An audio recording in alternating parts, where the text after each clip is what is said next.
చిన్నారులకు దిష్టి తగిలితే కర్పూరంతో నరుడి కంటి దృష్టితో చిన్నారులు నానా రకాల ఇబ్బందులు ఎదుర్కొంటారని ఆధ్యాత్మిక పండితులు చెప్తున్నారు.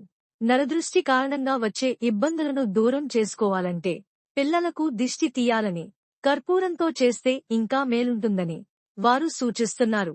పిల్లలకు దృష్టి అనేది సులభంగా తగులుతుంది. పిల్లలంటే చాలామంది ఇష్టపడుతుంటారు. వారికే తెలియకుండా వారి దృష్టి లోపం పిల్లలపై పడుతుంది. ఫలితంగా పిల్లల్లో నలత, జ్వరం, జలుబు వంటి రుగ్మతలు ఏర్పడుతాయి. కంటి దృష్టి లోపాలు తొలగిపోవాలంటే బుగ్గపై కాటుక పెట్టాలి. అన్నం తినకుండా మారాం చేస్తే కంటి దృష్టి పడి ఉంటుందని భావించి రాళ్ల ఉప్పుతో దిష్టి తీయాలి. ఆపై ఆ ఉప్పును నీళ్లలో కలిపేయాలి. 5 ఏళ్లు దాటిన పిల్లలకు అన్నం వార్చి పసుపు, కుంకుమతో కలిపి వాటితో దిష్టి తీయాలి. ముఖ్యంగా కర్పూరంతో దిష్టి తీయాలి. అప్పుడప్పుడు పిల్లలు కింద పడితే కర్పూరాన్ని పళ్లల్లోకి తీసుకుని పిల్లలకు 3 సార్లు తిప్పి పక్కన తీసేయాలి. కర్పూరం కరిగేట్లు కంటి దృష్టి కూడా కరిగిపోతుందని విశ్వాసం. నా ఛానల్ని సబ్స్క్రైబ్ చేయండి, లైక్ చేయండి, షేర్ చేయండి, కమెంట్స్ చేయండి.